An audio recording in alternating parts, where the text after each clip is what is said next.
I'm Greg Lovelady, head baseball coach here at UCF, and you're watching the Sons of UCF Live. Hello, Night Nation. I'm Trey Strolko. Welcome to a hump day edition of the Sons of UCF Live. Hello, Adam and Mike. How's the week going for you?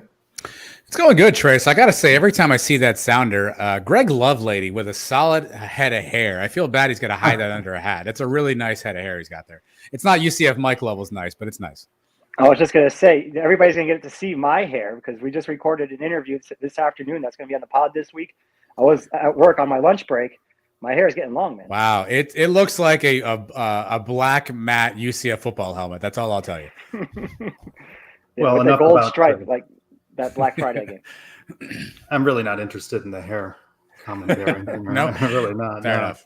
Now, interesting note. I interviewed Coach Lovelady today for a weekly sit down with him, and he asked that we change backgrounds. He thought his desk was too messy, and I said, "But people like that. They like to see what's going on around your desk." So we're in a different locale this week. A little breaking news coming this Wednesday afternoon, just in time for the live show. Brandon Marcello of 24/7, the National College Football Reporter, reporting that UCF has hired Indiana receivers coach Grant Hurd to the same position, replacing Darrell Wyatt. He coached Ole Miss's receivers during its record-breaking offensive years under Hugh Freeze. So now, 13 days until spring camp begins, UCF has a wide receivers coach. Yeah, obviously, admittedly, didn't have a lot of time to research him. Here's what I do know: spent some time at Arkansas State, spent a bunch of years at Ole Miss, where he was the coach for Laquan Treadwell, who had some breakout years there, and then been in Indiana. A Hugh Freeze disciple. Think whatever you want about Hugh Freeze off the field. On the field, his offense is always produced. Again, another one of those guys with a Southern lean, being from Ole Miss. He played at Ole Miss, so probably helps Gus from the recruiting standpoint. Looks like an up-and-coming coach. He was the co-offensive coordinator at Indiana. But what does it say, Trace? From Indiana, Big Ten to lowly Group of Five UCF. Wow, what a move for a coach, huh?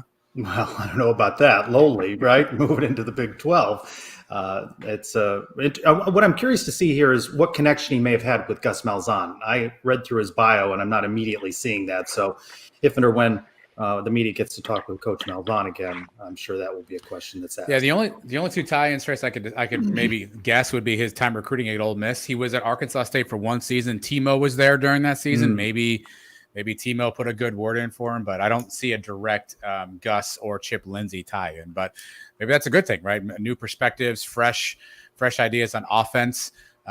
Maybe he brings some of that to the table. Maybe that helps diversify what we do this season. Speaking of Timo, Orlando Sentinel reporting and had a Q&A with him, Matt Michelle and Jason Beatty. A couple of nuggets there that we can bounce around on. UCF extending the contract with Nike for 2 more years.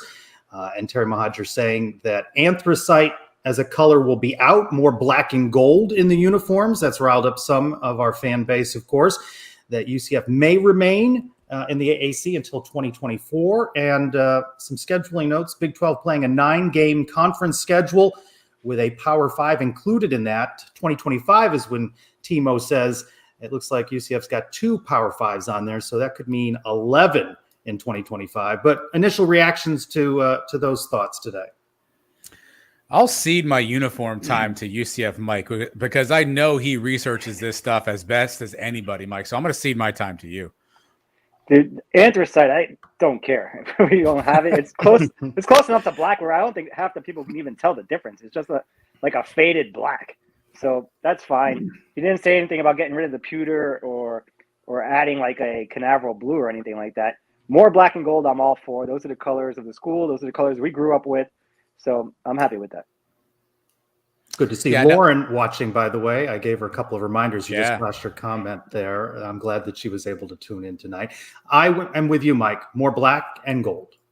What's funny is Jason Beatty, I saw, was clarifying on Twitter last night that there was an assumption that we were adding a color. And that was not something specifically said in the article. I think some people assume we're adding a new color, and there's some thought maybe we're adding gold jerseys back in. No. So I think there's still some conjecture there. But I guess the good news is the brand team that's made the space uniforms, made some of the really cool things we've seen. Their thumbprints are all over this change. So I think we trust that they'll come up with something great. And to both your points, black and gold, that's who we are. That's what we do. So a little bit more of that, I don't think hurts anybody. It's black and gold charged right through the line, not anthracite, pewter, Pewter, yeah. Canaveral blue. Quick, what rhymes with pewter? Well, we've been doing these position reviews as we get closer to the start of spring camp, and we're on special teams this week. I told our first guest of the evening, former UCF kicker Dylan Barnes, we may kick around some of today's news with him, so let's bring him in. Dylan Barnes, a return guest on the Sons of UCF live show. Back again with the Predators. Dylan, good to see you. Y'all too. Thanks y'all for having me. All right, where do you stand on this? Anthracite out, more black and gold? I'm all for the black and gold, but I am a big anthracite fan. Just with all the gear, all the different combos that you can have with it. I mean, in today's time, uniforms they sell. They really do. They sell kids. They sell fans. The more different combinations you can have, I think the better. Granted, y'all are saying no to anthracite. I saw so. There's always room for debate, but everybody has their thing, their color that they I guess go with or like. So, but I am ecstatic about the extension with Nike. I'm a big fan of that. Gotcha. Well, I asked on my Twitter @SignPez, grade UCF's 2021 special teams. Mixed bag there, 31% saying good, 41% saying fair, 24% saying poor, only 2% with an excellent grade. What about you? How do you weigh in on what you saw from the Knights' special teams in 2021? I think we had a rough start early on. Obviously, not having a field goal attempt till week 5, I think, versus Navy. That to me stood out immediately, and I actually had some conversations with Obarski about it, and just trying to keep him positive, or just trying to keep him in the right headspace with some of it. Be like, hey, the opportunity is going to come. Just stay ready is really all you can do as a specialist. Just staying ready, because at any given time you're called on to potentially win a game or flip the field, or whatever you have it. But I'd say it was an average year for us, honestly. Just a rough start, and then kind of finishing strong with Obarski obviously having a good year, or having a good game with Florida in the Gasparilla Bowl. That was huge for him, I think, confidence wise, for him and for Coach Malzahn in him that he had, because obviously going into it, you could kind of tell maybe there wasn't a whole lot of confidence at the start of the season with him trying to do his craft. And then same with Osteen. I think Osteen had a couple games where he maybe didn't perform at his best, but was very consistent overall. Kind of the second half of the year, you kind of knew what you were going to get, plus 40 average, and kind of did what he needed to do to help the team out and try to flip the field as best as he could. Let's talk about the return game for a second, Dylan. Obviously, from a fan standpoint, we all remember Mike Hughes back in the day, Joe Burnett, big game-breaking returns on either punts or kickoffs. But nowadays with analytics, when you think about the return game, it almost feels like more bad can happen than good, right? You could have a turnover, you could have penalties. Do you just think that's where UCF and coaches are at these days, where there's more downside to returns than there is upside, and we're just going to see more teams putting hands in the air versus actually trying to make something happen in a return game? I think I think it really just depends on who you have back there, right? You talk about, say, Devin Hester, for instance, right? At any given time, that man could take it all the way back, right? Same thing with Mike Hughes. He had 4 or 5 in 2017, I think. So if you have an elite returner, somebody like that, it can change the game for you tenfold. Because look at obviously the USF game where Mike Hughes takes it all the way back, and he's in the cabanas, right? So I think it really just depends on the returner, obviously, and then just playing smart football. Not making those stupid penalties, not saying, hey, I need to get this hold because this is the hold that's going to break it all the way for 75 plus yards, right? It's being smart, scraping instead of, doing a block in the back or taking that shot that you want, that's kind of lined up for you, but it's going to be a personal foul, block in the back or whatever it might be. It'll go on your highlight reel, but it's you might have somebody else in your face after you come off the sideline. So it'll be interesting to see what happens with that. But I really think it just depends on the return, the type of athlete that you have back there. If he's, Mike Hughes-esque, Devin Hester-esque, I mean, it's hard to say no to those guys because at any point they can go ahead and change the outcome of a game. So you mentioned you were talking to Obarski a little bit. Going into spring camp, how much pressure is there on him and the other kickers to make a good impression? You got Colton Boomer coming in now to add a little competition to them? Yeah, no, I mean, at any time, obviously, there's going to be competition. And pressure is what you make of it. One thing Frost always said, and it stuck with me, is pressure is what you feel when you don't know what you're doing, right? We would always say after that, but I don't feel pressure because I know what I'm doing. So I kind of took that and ran with that, especially, I mean, you put so much pressure on yourself alone, just as an athlete, to perform and do what you need to do. Personally, I mean, it's whatever he wants to make of it, whatever he puts on himself, that's what he's going to feel the most. The more you go into it with a clear head, I think the better off you can be. Just have fun with it and enjoy, obviously, college for what it is. But at the end of the day, it's a game, right? We play football for fun. I mean, obviously, some people are making a living out of it and coaching and whatnot, but it's meant to be fun. It's meant to be competitive, and that's kind of what I took out of it. Obviously, going into my senior year, is I kind of had a target on my back that I put on myself, wanting to fill the shoes of Matt Wright, obviously coming in, and I had Obarski coming in, for instance. Not much different there, and I mean, other than Obarski's already had some of the experience.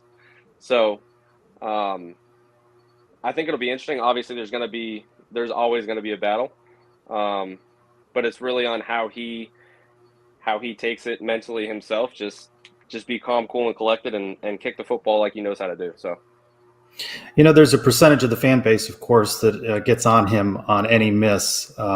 In your conversations with him, do you get a sense that he feels that pressure from those fans that are vocal, or is he able to tune it out? No, I mean, the kid's pretty level-headed. Obviously, nobody's going to be perfect in a season, and even if they are, it's so hard to do. At any point in time, I'll try to stick up for the kid because obviously, not everybody has been in that situation, and if you haven't been in that situation, I would say to refrain from all of that because you don't know what it's like, right? Obviously, everybody wants to win. It's not like these guys don't want to win. Everybody's trying to, I guess, to do their best really and perform at the highest level that they can. Sometimes it doesn't obviously work out that way, but no, I mean, the kid's pretty level-headed. He's definitely grown a lot since he first came in when I was still there. So I would say just get behind the team as a whole. Obviously, you can be skeptical of anything or kind of want to get on somebody, but realistically, that may not be doing any good. That might do you worse, really. So you're back with the Orlando Predators in the National Arena League. When's the season start, and what's going on for you professionally? Season starts late April. We have two away games at San Antonio and Carolina, and then I believe after that we are home for a couple of games or not. But re-sign with them. Loved playing with them last year. It was a lot of fun. Playing in the Amway, as I used to go to those games as a kid. So I would say if you haven't been to a game, come out to a game. It's a lot of fun. It's very fast football, very fast and very fun. And I mean, you can sit. We call it's right on the wall, and be right on the field and and actually kind of become part of the game in a sense. So I would say just come out to a game if you haven't experienced one, because they're a lot of fun. It's just a good environment. All right. Well, good luck, Dylan, with the Predators, and we appreciate you stopping by and talking a little special teams with us tonight. I appreciate y'all. Thank you. Thanks, All right, Dylan. thank you, Dylan. All right, Mike, Daniel Obarski, Colton Boomer. You expect there to be a battle there, don't you? Yeah, that's what we brought this kid in for, some competition. We've seen Obarski the last couple of years struggling, first with kicking balls out of bounds and then kicking field goals the last couple of seasons. So any competition is good for the team. Andrew Osteen back as punter. Perhaps the biggest strength will be long snapper Alex Ward, who's returning for another season. Yeah, I was going to ask Dylan that question too. Obviously, we had a lot of returning guys, a lot of guys in the transfer portal, but Alex Ward being a veteran, the predictability of just knowing the ball is going to be there for the holder, even on punts as well. I mean, I think that's going to be huge for UCF, and even to Mike's point, if for some reason we make a change in kicker and it's Colton Boomer, having a veteran battery like that, I think with Osteen and with Alex Ward helps out a young kicker. So either way, I think UCF's in good hands having Alex Ward back. I know it's something Mike talks about all the time, wanting to see returns. Adam, your question, we may not see those sorts of returns, right? It's risk reward. If you do the math on it, I mean, analytics are ruling sports these days, right? More bad than good can happen on a return, right? You could have a holding penalty, you could have a turnover, a guy could get injured. So it's almost like more bad than good. And especially if you have an offense like UCF's, where you're going to put up points, you can chunk yards. Throw your hand in the air, get the ball at the 30 and let your offense do the work versus doing something and driving back 15, 10 yards, losing the ball. So I don't know that's UCF's philosophy, but if you do just the analytical math on it, more bad than good happens from a return perspective. I think it says a lot about this question this week when you say the long snapper is the best guy in our special teams unit. Right? Usually it's the kicker. Sometimes it's the punter. Maybe it's a return guy. But the long snapper, that kind of tells you why the voting turned out the way it did. Yeah, we get a question in the mailbag about biggest questions you have going into spring camp. Of course, we're going to get no answers from Coach Malzahn and his staff. We won't learn anything. We'll take some pictures and we'll analyze some video, but we're not going to get answers. But the competition at kicker to me would be on that list of things. I'm interested to see how it plays out and whether Coach Malzahn has that confidence. He said the right things at times throughout the season about Daniel's going to win us a game at some point, and trying to keep confidence in him. But I still wonder whether Colton Boomer can come in here and win that job outright.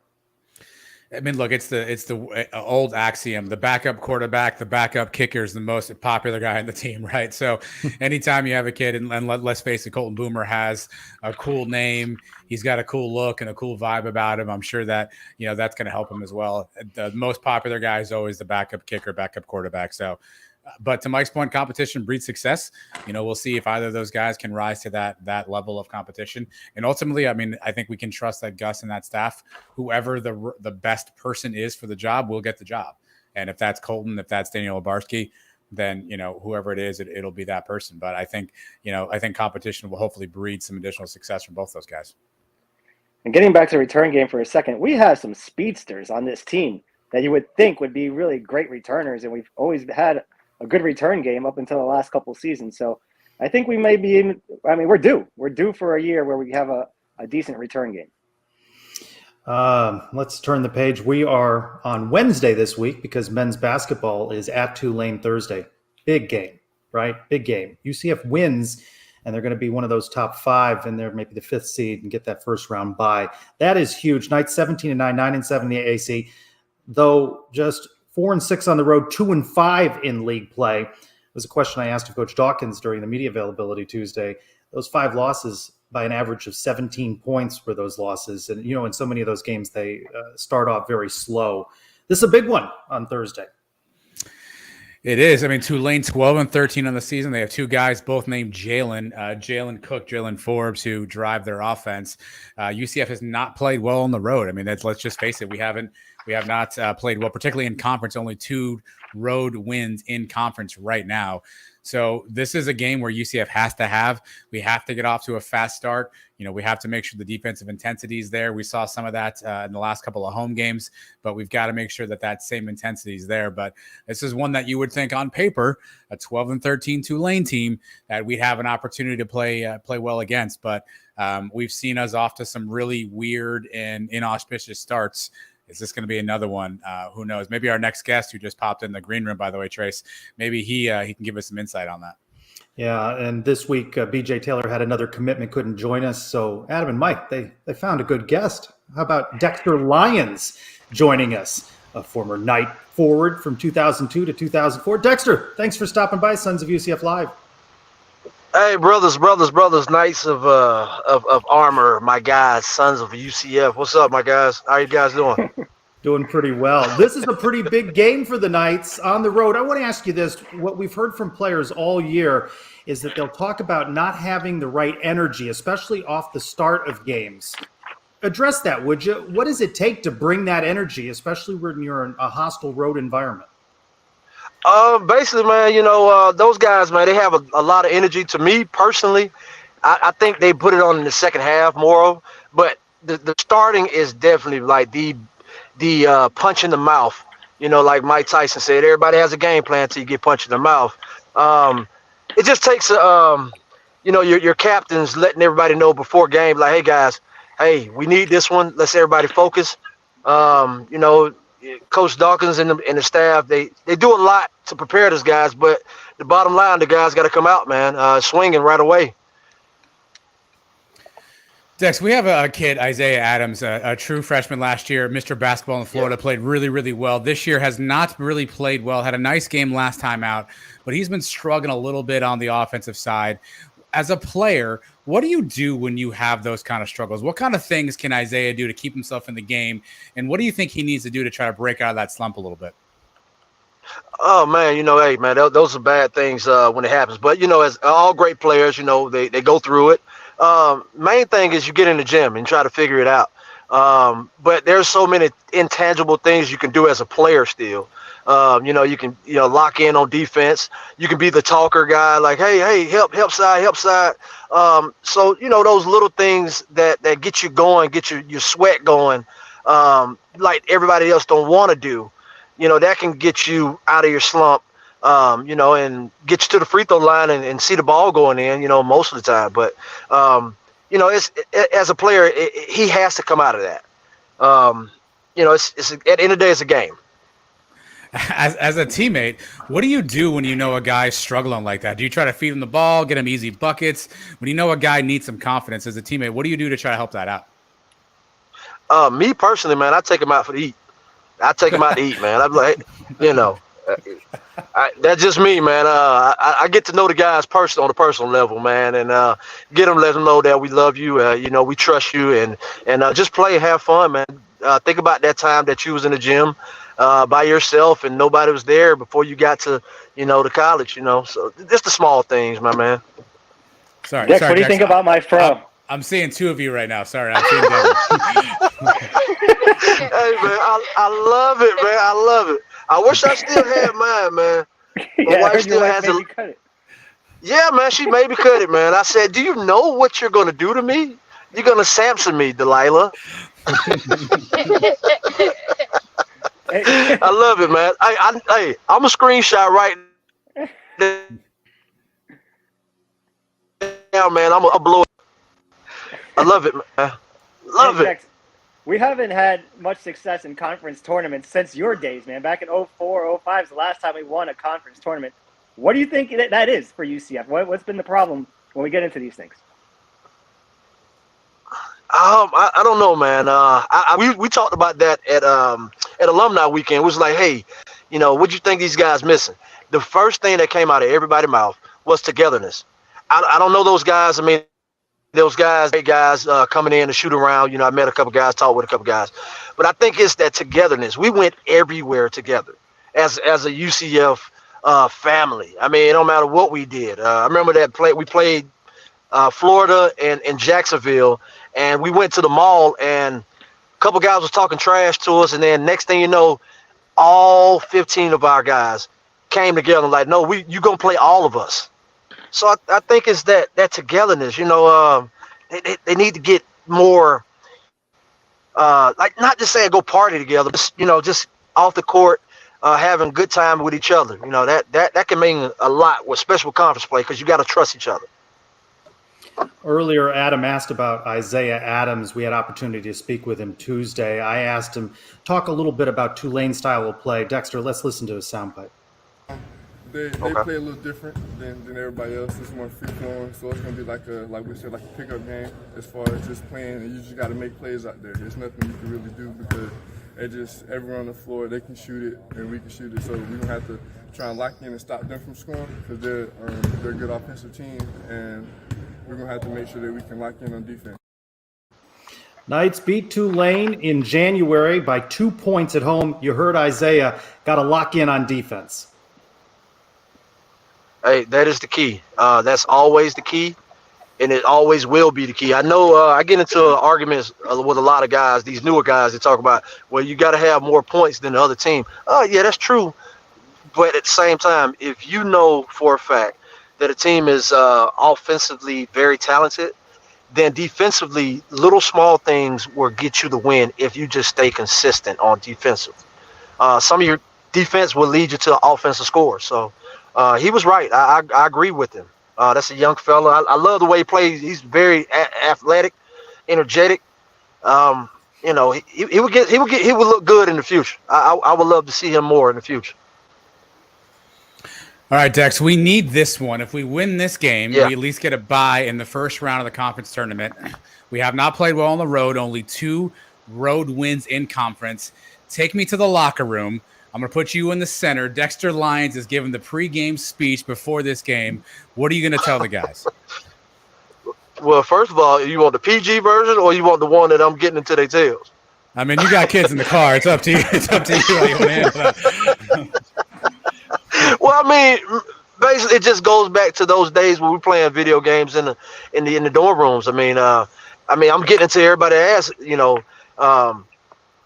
Everybody don't have anything to hide. We know what we have. You got to bust your ass. At the end of the day, you have to want it more than everybody else. And if you leave everything on the court, I'm treating everybody else to anything they want. And it just that was me. I used to say a little bit more than that. Get people fired up and scared. So Dex, you mentioned being at that Houston game and seeing all the old guys, all the former players. That must have been really cool. But I need to get from you your Mount Rushmore of UCF basketball players. Oh, wow. Why you do that to me, man? Don't do that to me. You're on there. Wow. I definitely put myself up there. Oh my goodness. Wow. Oh. You oh my god. I gotta put my main man Bo up there. Yep. Yeah. Oh my goodness. I put JT up there because that young fella is he was amazing to watch. Offensively, let me see. This is hard. This is a tough one. You got one spot left. You got Isaiah Sykes. You got BJ Taylor, Taco Fall. Calvin Lingelbach. You got Lingo. Yeah, you got so many guys, man. I'm gonna put look here. I'm gonna put Adam Pico up there. You know what I'm saying? Just to get everybody mad. That's my main man. That was my walk on. I used to give him hell, man. It's my guy, man. But no, it's too many guys to put on their last, man. It's But you guys started something just then. You guys definitely started something. Yeah, Mike, that will be a question now for all future guests. Dexter, let me ask you about this women's basketball. They just beat Tulsa 61-48, 22-3, 14-1 in the AAC. They've clinched the AAC regular season then on Saturday. They are number 1 in the country in scoring defense. I mean, you've got to tip your hat to what is going on with the women's basketball program at UCF. Hey, man, I love what those young ladies are doing, man. That's what the equipment manager, Jay Wilt, that's what we were talking about the whole time I was down there. I was so fired up because he's a he's a true cornerstone of UCF basketball that no one really, salutes a lot. But me and him was so adamant about what these ladies were doing. I kind of made a little reference like, hey, maybe they need to play against 5-on-5 versus the guys, and maybe they'll spark a fire up underneath them. Just jokingly saying around. But, man, I love what these young ladies are doing. Looking forward to see these young ladies in the big dance, man. We just got asked on screen there from 2 letters, 2 words, Robert saying, what's Dexter doing these days? And who's in the car with you, by the way? You want to give a little love to the people behind you? Oh, man, yeah, man. These definitely, man, my 2 oldest, Dexter Jr. and Jordan. They see me every year. I take them to the camps with me around the country where I train, shooting camps, ball and handling camps, just overall talking about the game of basketball and from all ages, from elementary to middle school to high school. And I work out and train some professional guys, when their attitude and is not up high, when they can actually listen. But overall, man, I love being a dad, man, and a husband to my wife, Kimberly, and our 5 kids, man. Take a little time off before I get back into, the coaching side because it's itching. It's itching. A starting 5, and we got to see a couple of them tonight. Yes. UCF Live. Dexter, one of UCF's all-time greats. We thank you for carving out a little of your Wednesday evening with us. Hey, man, I appreciate it, man. Sons, hey, man, look, man, you guys are a blessing to the foundation of UCF. I'm glad that you guys are doing this. Keep going, keep rocking, guys. I love you guys. Hopefully, my guys will be at UCF wearing a fro themselves. One of them has a fro now, which is a great thing. So, There we go. Yeah, you see, Mike has on the same one I cut off. He has that one on right now. Hey, Adam, man, I love you guys, man. You guys, man, I love it, man. Thank you a lot for having me on. All right, Thanks, Dexter. Mike, get a little attention with that fro. He's got a starting 5 in that family, doesn't he? 5 kids. God bless him. Yeah, man. Dexter's the best. We had him on a show a long time ago. He was one of the earlier guests we've had, and he's always been one of my favorites. Adam, is that in the vault, or will it be ripped from the vault? We've actually replayed that one recently. Oh, If you hear Dexter Lyons talk and you do not smile, go seek medical attention. Go find a doctor. Go find something. You need some sort of prescription because Dexter just brings a smile to your face no matter what he's talking about, even more so than Mike's hat and whatever he's doing right now. I don't know if I could keep the hat on with the wig at the same time. Well, as I mentioned to him, women's basketball winning senior night. Some tremendous seniors going to go down in UCF history from Tay Sanders, Masin Ncaa, Brittany Smith. Another win. That's 10 straight for the Knights. Conference play, a conference tournament begins next week in Fort Worth, Texas. UCF going to be the 1 seed. They are number 23 in the net. They're 23rd ranked in the USA Today poll, but still, or the coaches poll, but not any love from the AP voters. Still about enhancing the brand, isn't it? They got to keep having that chip on their shoulder, stuffing people with the defense, and maybe they'll make some waves in the NCAA tournament. Yeah, I mean, maybe we got them right where we want them. We're not getting the respect the team deserves. And look, Cincinnati, I wasn't watching the game live. I was following on social media, but I looked in and it was like 43-11 at halftime or something. I mean, this team is just dominating on the defensive side of the ball. They can obviously score when they need to. And so maybe this is a good under the radar situation, where Coach Abe can get her team fired up and say, look, no one respects us. No one thinks we can do anything. And I think this team can do some damage, but you got to be proud. AAC champs. And that's certainly nothing to sneeze at. They had a dominating run this season, and let's just hope we can continue that in the postseason. I know postseason stuff has been a tad disappointing from the women's team. Hopefully this year is a different story. Do it in the playoffs, right? There we go. I think the conference is just getting hurt since UConn left. There was such a dominant force in this conference, and everybody else was such a distant second to them. Now, once they're gone, they kind of don't get the respect maybe that they deserve. So they're going to have time to prove themselves. They're going to get in the big dance. I think that's pretty much locked up now. So we should get in there and have a good showing. Do you like this week's Walk and Talk? A little cameo from Eric Lopez, the voice of UCF softball on ESPN+. His hair is as long as the afro. I don't think he's gotten a haircut during COVID. Yeah, look, I know we have this thing around here now, Trey, so apparently all we do is critique your walk and talks. It didn't feel like you and Eric were in stride. You were stepping, he was stepping, he was in, he was out. You guys got to work on the synergies there with the the stride. But look, I don't know if you're watching, ladies, the softball team out there. Elo is fantastic on the call. And he is just doing a fantastic job. And Shannon Doherty, shout out to 90210. She is just making his life a lot easier because it seems like night after night she is giving him highlight reel activity. But good to see Elo. He does a fantastic job. If you don't have ESPN Plus, I know a lot of us railed against ESPN Plus when it came out, but it is a treasure trove of UCF activities. So you're going to want to be on that because Elo and that group does a fantastic job. So good to have a cameo from him. I was trying to analyze the walk and talk. I was seeing if there were any words in the background to see if you had straightened it out. I couldn't tell if you were walking down the first base line or the third base line. But it was good to see Elo, man. Adam's right. He does a fantastic job. I'm going to have him do another call for one of my girls' softball games coming up soon this season. Well, the Knights are 24th ranked. They beat Oakland last night 3-0. They went 4-1 during the Knights Classic, a thriller the other night, 12-11 loss to Florida, number 4 ranked Florida. Florida gave up more runs than they had given up, right, in a number of games.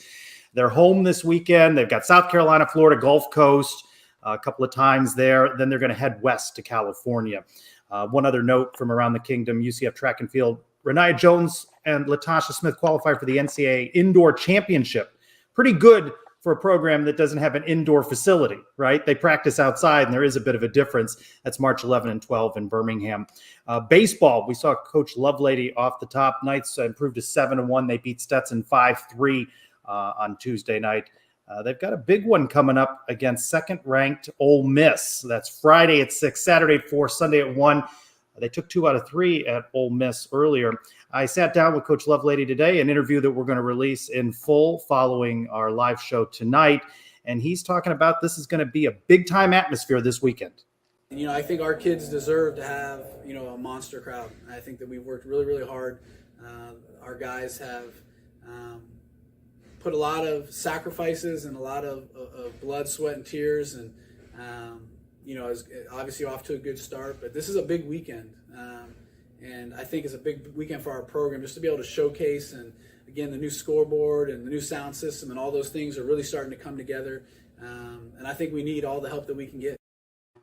Let's talk about it a little bit more. The Knights 7-1 start with Stephen Branca, a former UCF baseball player, now part of the broadcast on ESPN+. Stephen, 7-1. Let's begin with this, though. Another quality start, weekend of starts for the top 3. Yeah, they all pitched really well. Litchfield actually started off kind of slow at his first inning, but really settled in for the next 6. And then, you know, they kind of want to see more out of a guy like Connor Stain. I mean, for him to only go 4 innings like that, they're going to need a lot more than that out of him if they got a chance on Saturday against Ole Miss. And then on Sunday, Hunter Patterson just lights out. I mean, one of the best in the country. And I mentioned that probably the first time I was on, that if he's on, that kid is really, really good. He might be one of the best in the country at his best. So let's talk hitting for a second. Jostin's in a bit of a slump, 185 on the year, but he is leading the team in RBIs. What are you seeing from him at the plate? What do you think is attributing to sort of the low batting average, but yet he's still one of the leaders from a runs batted in standpoint? He's a quality at bats type of guy. He is a guy that's going to drive in runs. He's going to move guys on the bases. He's going to get walks and find his way on base, hit by a pitch, whatever it takes. He's that type of guy. He's a guy that he just produces. It might not show up in the batting average category, but the quality of his at-bats are always there. They have been the last couple of years. He's a guy that he could hit. I mean, he's literally hit anywhere in the order. He's been top to bottom. He could do a lot of different things, but teams are starting to pitch him differently. They're starting to go left on left, and that just left-handed pitching against a left-handed hitter gets really tough sometimes, and he's starting to see a lot more left-handed arms, especially out of the bullpen. Big series this weekend against Ole Miss. Baseball is a funny game. It's one when if you try to do too much, usually things don't work out. What does this team have to do to kind of not try so hard this weekend? It's a team that's really, really good. The culture is really good. I think it's something that these guys, if they are the better team, right, if they put it all together as a team and they could really come together, there's not a whole lot of teams in this country that could beat them. I mean, they are a really good core group of guys this year. In my experience, I was in the dugout last year with them, and it's a better core group this year than they had last year. It is a lot. It's just a different feel. It's a different vibe. Kind of like what Coach Lovelady mentioned. it's a different vibe in the stadium right now with the scoreboard and sound system and all that stuff, and people are excited about it.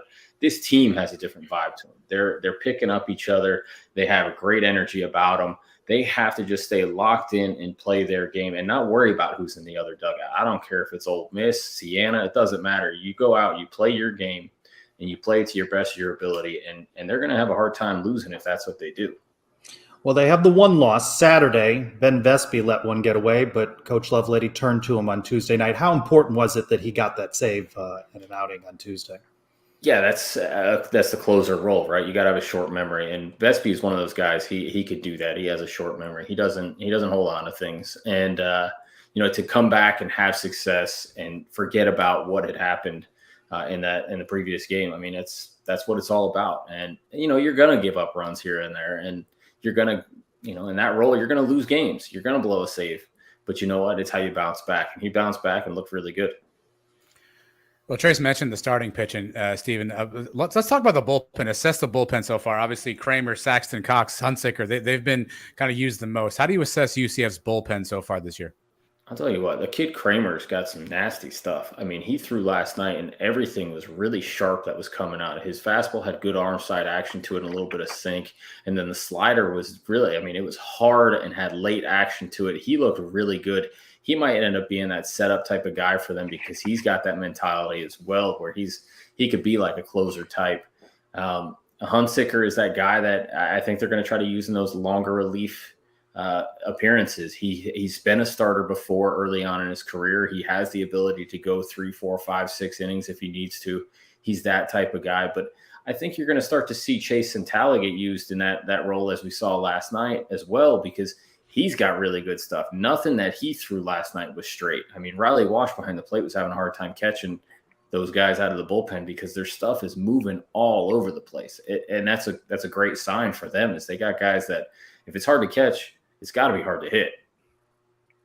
I think we have a little bit of an advantage this weekend. We have John Rice Plumlee in the dugout. He's got a scouting report on these guys, right? He knows everything about the Ole Miss team, maybe even sealing some signs. What do you think we got going on this weekend with him? They do a really great job of scouting reports as it is. They clearly had a really good scouting report last year to take 2 out of 3, and the one loss that they had was a walk-off in the 9th. And so they had a good scouting report last year on them. They're going to have a good one this year. They do a really good job of making sure they're prepared on these teams to set the guys up for success. And having a guy in the dugout that's been a part of that program and knows how they do things is always an advantage. I mean, he's going to know their tendencies and what they like to do in certain situations, and they're going to be able to have that advantage. It's just all about execution. You could know as much as you want, but if you don't produce and execute, it's no good. We spoke with Alex Freeland after the Tuesday win over Stetson. He hit a home run, but he wasn't happy with his performance. Coach Lovelady talked about it. He didn't think that they had quality at-bats, not getting barrels on balls. What do you think they need to do differently in their approach at Ole Miss with Ole Miss? I mean, they're the second team in the country. Runs are going to be at a premium here. Well, they had a day off today, and they'll be back at practice tomorrow. People don't understand, and trust me, I know the travel and that whole side of it more than anybody. They just got done playing in Georgia, had a bus ride all the way home, and then they had to work out and lift in the morning, and then practice, and then play a game the next day on Tuesday. So on Monday they got a full day of practice and lift, and then they play on Tuesday. There's a lag when that happens, and you could see it in them last night. It was just that lack of that little bit of extra that they should have had and that they've had in the other games this year on the weekends. And so those midweek games, especially following a road trip, get really tough. So now that they're at home, they're sleeping in their beds, they got a day off, they're going to be back on the field tomorrow to practice, get excited about this series. I just like the way that they're able to prepare better. And that's what they have in their advantages. They're sleeping in their own beds. They're able to be prepared and have that comfortability of being at home and know what's going on. And that's what makes the difference in some of these games. The execution it happened late a couple times. Trent Taylor last night had a really great safety squeeze to get an insurance run late in the game, which was huge. But early on, you thought that it looked like it was going to be a 10-0 game or a high scoring at least, because they had bases loaded with nobody out. and they end up only getting a run or two out of the deal. And then they got second and third with nobody out or one out, and they had 2 punch outs right after that to follow. It was just a couple of guys that, they couldn't string it together. But I really do think that when the lights turn on Friday night, Saturday night, Sunday night against the number 2 team in the country, I mean, you have no choice but to show up. You're going to be back behind the mic over the weekend on ESPN Plus? Yeah, I'll be there Friday, Saturday. Sunday, the early game, I'm not going to be able to make that one. But, yeah, I'll be there Friday, Saturday. I'm excited to call that. They got some good players on the other side of that thing, and I'm excited to see how both teams compete. It's going to be a good series, I think. Should be a great atmosphere. Looking forward to it. 3 games this weekend. Stephen Branca, we appreciate you joining us again this week on the Sons of UCF Live. Yeah, thanks for having me, guys. All right. Thanks, Talk to you again soon. Thanks much. All right. Big one this weekend. Took 2 out of 3 at Ole Miss. I think they'd love to take 2 out of 3 if they could this weekend. Yeah, I just hope fans are able to get out and see the games, right? I mean, Friday, Saturday, Sunday, I think the weather's going to be okay. Again, Ole Miss is a good team. A lot of good things happen with the baseball program. 7-1 to start. You can't ask for a better start right now. So I know in the interview, Tracy, that you do, that'll be coming out at 9:15 tonight on YouTube.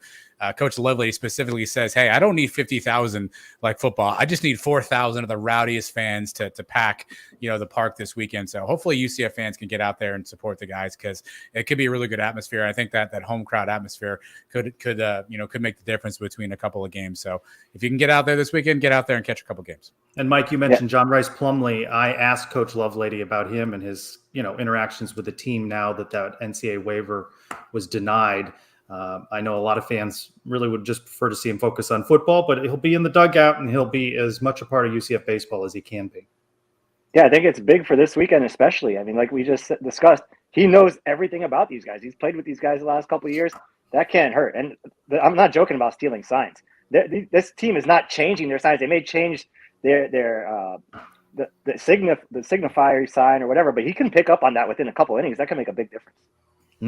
There we go. Let's look for that this weekend. Let's open the mailbag at Limu Mark 407 asked early this morning, it's NFL Combine Week, could give us an update on Kalia Davis. I sent Kalia a message and he said, I'm heading to Indy right now, getting on a flight soon. And then I saw a photo of him online. So he is in Indy for the Combine. The Athletic has him as the 10th ranked defensive tackle. I think he's a guy we will see drafted coming up in the NFL draft. Yeah, hat tip to Jason Beatty. He also posted something on the Orlando Sentinel talking to Kalia Davis. He will obviously not participate in any drills. He will obviously do all the interviews, which in some respects is probably one of the more important parts of the Combine. He hopes to bench press, but he's not sure if he'll be allowed to. And right now, I guess his grade based on NFL draft experts is a guy that can be a backup and maybe can work his way into a starter. The only knock on him is he hasn't played a lot of football the last couple of seasons. So some positive news for Kalia. He's there. I think he's going to embrace the process. He's a high character guy. If you spent any time around Kalia, he was in the Cabana for a couple of games this year. You've seen him on our show. He's got a great personality. I can't imagine that he won't charm some coaches and be able to show off what he's all about. So I know we're all rooting for him this weekend. Do you think he gets drafted? I don't. I think the injury stuff may be a little bit too much. I think he'll probably be a priority free agent, but I think with the injury stuff, he'll do medicals at the Combine. And I think teams are probably going to maybe be more willing to take a chance on a guy that they know has a full injury healed versus a guy like Kalia who's still in rehab. That's just my guess, though. What about you, Mike? I'll say, yeah, just to go the other way. But, yeah, I never know with these NFL guys. They take guys in the first round I never heard of. They take guys late that you think are surefire Hall of Famers, so who the heck knows? At Spursy Night, what's your quarterback depth chart going into spring practice? I mean, it's Mikey Keene's, right? He'd be one on that depth chart till somebody takes it away from him. Yeah, it's Mikey Keene's job until someone takes it from him. I think what's interesting, though, Trace, is I know you talked to Coach Lovelady about JRP's baseball side. What's he doing football-wise right now? Is he with the team? Is he in meetings? Is he throwing? Is he a full participant in spring practice? That could be an impact as well. So I think it's Mikey Keene 1. I'll give Plumlee 2, Castellanos 3, and Parker Navarro. He's a guy, by the way. He's at 4 right now. Yeah, I think Plumlee has to be the number one guy, especially coming off the win against Florida last season. Whoa, you said He's Plumlee? got the experience. No, I said. Did I? I meant Keene. Yeah. Mikey Keene. Okay. I thought I said Keene. So I think he's got to be number one right now. We can replay it if you want. You absolutely did. You said Plumlee.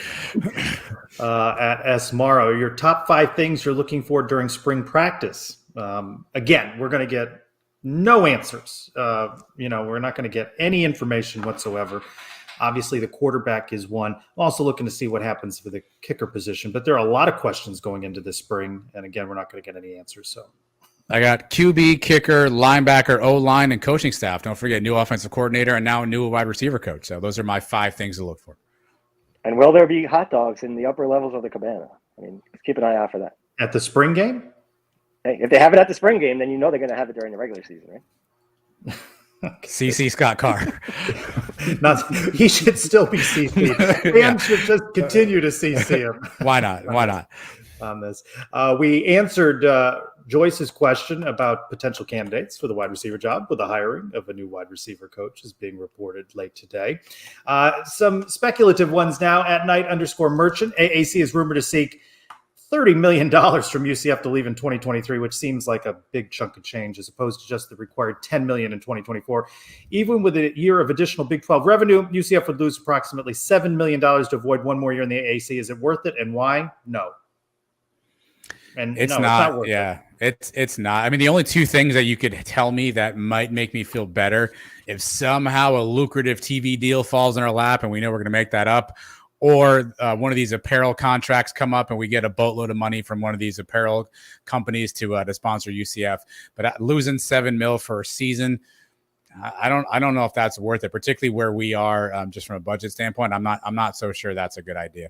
Well, and Terry Mohajir in his interview with Matt Michelle, New Orlando Sentinel, certainly didn't seem like he was throwing 2023 out there. He seemed like we'll be patient to wait until 2024 if that's what it needs to be. I mean, Oresco is throwing this number out, $30 million. Since when does Oresco get whatever he wants? UConn, I think, paid 17, and they got out. So I don't think it's going to be 30. If we can negotiate a better deal, then maybe we'll be out of there. Mike, better negotiator, Oresco or Rob Manfred? I guess Manfred's winning right now, so I don't know. Is he? Yeah. Is he? I don't know. Our buddy Brian W. Peterson, is UCF falling behind Cincinnati with respect to its football program? A big question, right? Cincinnati has managed to keep Luke Fickell. They've invested in their program, their facilities. They're investing in their coaching pool. This is something else in the Orlando Sentinel article. Terry Mohajir said, Gus is good right where he's at right now, though his salary pales now in comparison to Luke Fickell's. But he also boasted that they now have 250 shareholders, up 100 some since before he got hired, and that looking at increasing the salary pool for assistant coaches may be something there that they need to focus on. The Athletic has a story on the University of Houston and its investment in coaches and facilities as well. And we know what BYU's name means, nationally. I do think that we spoke about this a little bit, Adam. I saw you weigh in on Twitter today about this. This is where the young alumni base and the young fan base works against UCF. There are no deep pockets amongst that group. Yeah, I don't know if it's a hot take. I think the kids are saying you get ratioed for things like this, but he's asking if we fall behind Cincy. I think we're 4th in terms of the schools joining the Big 12. Houston obviously made a financial commitment today on the football side. We know they have the basketball facilities. We know what Cincinnati's done. And to your point, BYU definitely has some deeper pockets. I would say that we're 4th in that line. And to your point, I don't know where that turnaround comes from. I don't know where those big dollars come from. You're going to need big corporations from the Orlando area or big alumni sponsors from corporations to kind of make do. Shareholders are great, but can we nickel and dime our way to a new football facility? I think that's just going to be tough to do. And again, I'll say it, NIL stuff is going to complicate this, because if you only have so much disposable income, where are you going to put that disposable income? NIL stuff is really, it's easy to see. It's instant gratification. I give $20. I see an athlete. I can see the connection there. I give $20 to UCF's Charge On Fund. I don't see a building for 10 years. Are people going to have that long game waiting period? So I think there's a lot of headwinds at play when it comes to money. Yeah, we don't have the big time donors. We don't have that T. Boone Pickens to come in and just build us a new stadium. So, we're going to have to rely on some of these companies in Orlando. Where are those companies, the big time corporations that are local? I mean, we got to start getting some support from those people too. I believe that Darden, the Red Lobster brand, Olive Garden brand, is the only Fortune 500 company that is based in Central Florida. Disney's based in Anaheim, so they don't even count. And, it's been, a year now with no stadium naming rights for the football stadium. Bounce House is cute and all, but The roof claim deal fell through, or 3M or whatever the heck it is. Still no name for that. So, you say nickel and dime. When you're given a $25,000 pledge to UCF, that's $5,000 a year. They get your $5,000. They don't have your 20 more yet. They get that in installments, right? So I don't know that you can nickel and dime when you have Houston with a Tillman Fertitta dropping millions of dollars into Houston's program. Robert, 2 letters, 2 words, and thank you for all your comments during the show, Robert. What do you think will come first, Bounce House expansion or Recovery Cove? I don't think it's expansion. I'm not sure we're going to see the lazy river either. It's been some 5 years since Danny White broke sand out there in the parking lot, and there's nothing there. I still think we can beat the Cows indoor practice facility, though. But, I mean, the Cove seems like it's probably, quote-unquote, cheaper just from a price tag standpoint to build. But the stadium, I think, has the ability to generate revenue. I know there's talks of Cove gating sponsorships or something like that, where you could tailgate at the Cove and you can probably recoup some money that way. But stadium has the ability to add additional revenue. So while I imagine the Cove is a little cheaper to build, stadium actually gets revenue. So let's go stadium just so I can make a couple extra bucks on that. What's he talking about stadium expansion? Are we talking about 10,000 extra seats, or just the extra 2,000 that we already saw in the renderings?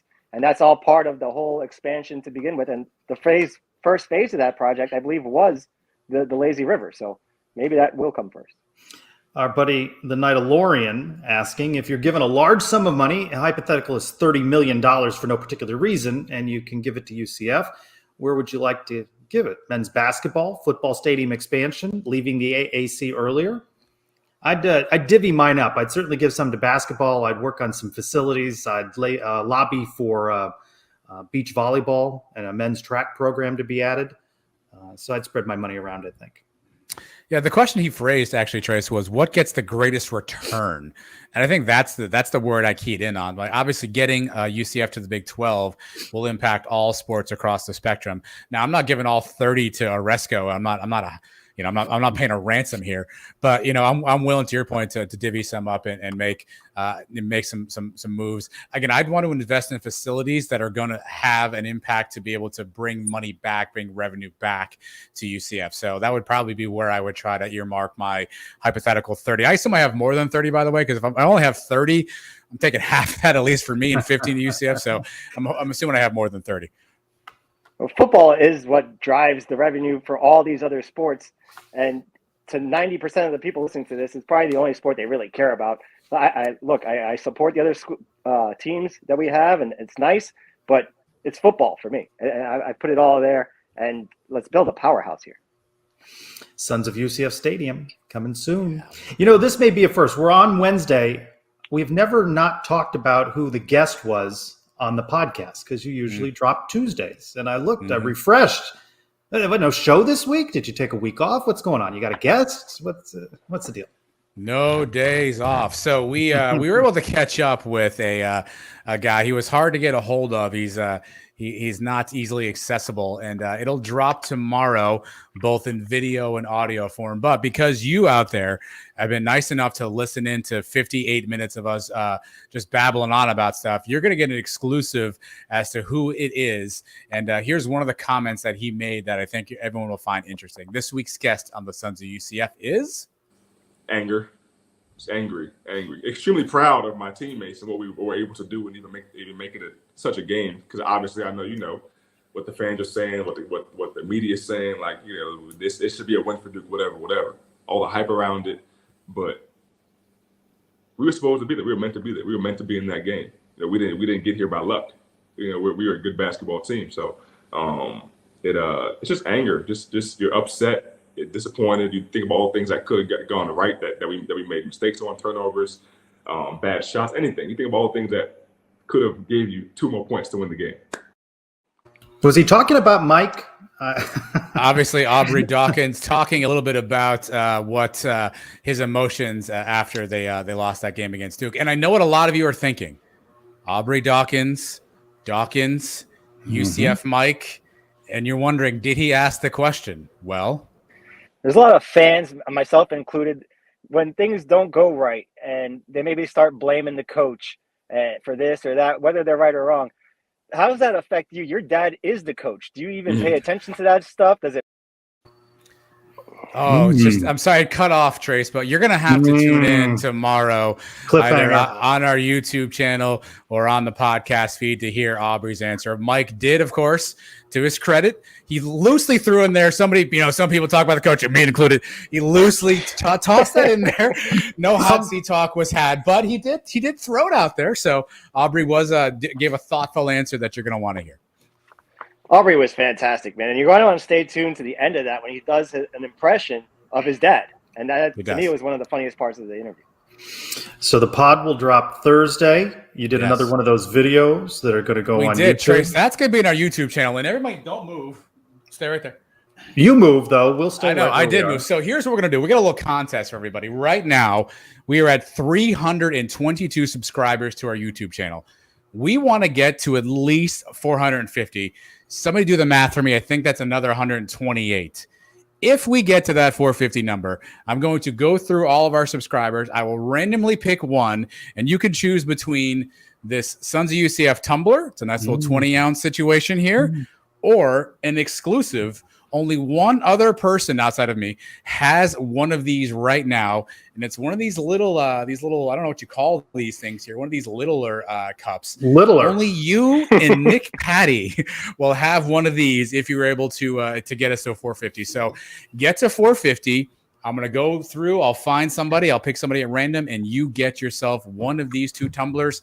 Tell your friends. Tell your enemies. Tell whoever you got to tell. I can't get this thing right for the camera. There we go. Tell whoever you want to tell.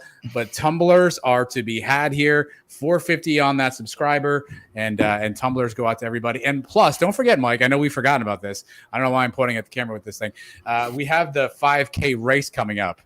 Last year, we gave out hats to the winner. Could a tumbler be your prize this year? Sign up and find out. I mean, do they have to beat me in order to get one of those things? Because that's going to be tough. I've been training again, so I'm ready. Those things are fantastic, by the way. They keep your beer nice and cold. The summertime's coming around. You're going to be hanging out by the pool. You're going to be at the beach. You need one of these things. Are you still faster than Renee Jones? I'm not even faster than myself from last year. I got a long way to go to catch where I was. So, and I'm going to let everybody out there in a little secret. All right. UCF Mike here is going on like a 2-week, all exclusive vacation. He's going to be out living it up, all kinds of exotic foods and drinks. This is like late March, early April. He's got a 2-week hiatus. If you're out there training, and I'm looking at you, Barry Attic, because I know that you're training. I know that you called Mike out. This is your time. You got 2 weeks for Mike. He's going to be indulging, and you could be out there just pounding the pavement. So the opportunity's out there. That is going to set me back big time. That's why I'm training hard now, because I already know that's coming. So, but it's okay. After I get back, I still have, I think, basically a month to get back in the shape. Here. Hi, Addison. I'll be all right. Well, that's good. Sorry. Mike. Yes, Adam. So just to clarify, you do not have to beat Mike. Mike is not eligible for these tumblers. He already has one. So the winner outside of anybody on the show, because Juan Gonzalez thinks that Trace is also a threat to win this thing. Juan, I see you. So outside of myself, Mike, and Trace, the top winner will be eligible for a Yeti potentially. So get out there. Lauren says she wants one. Dan says he wants one. Greg needs one at the bar. All of you, they're available to you. Just either subscribe to YouTube or run a sub 25-minute 5K. That's all you got to do. Well, that YouTube subscription seems like the easier path. Yes. A lot easier, yeah. And then only 9,500 more until we get tattoos, right? Still got, if you think Robert didn't know that already, Mike, you don't know Robert very well. I think the pace for the tattoos is a little slower, but let's give out some tumblers first. All right, not a bad show this Wednesday evening. Dylan Barnes off the top. Dexter Lyons pinch hitting for BJ Taylor right there in the middle. And then Stephen Branca closing things out for us on baseball. Of course, your questions. Lauren able to join us for the full hour. I appreciate you, Lauren. Thank you for joining us. And let's see how men's basketball does now at Tulane. They get the win. They will get the bye. If not, they play on Thursday. Don't know what that time will be. Of course, they got the game Sunday at Tulsa. So watch us, follow the Sons of UCF, my Twitter handle as well, and we'll let you know if we're going to be live Wednesday or Thursday or just when we will be on this week with the basketball tournament going on. So give us a subscription on the Sons of UCF YouTube channel. Guys, it has been fun. Good seeing you this Wednesday, and we want to thank everybody for tuning in again this week on the Sons of UCF Live. For Adam and Mike, I'm Trace. Go Knights! Charge on. Afro on.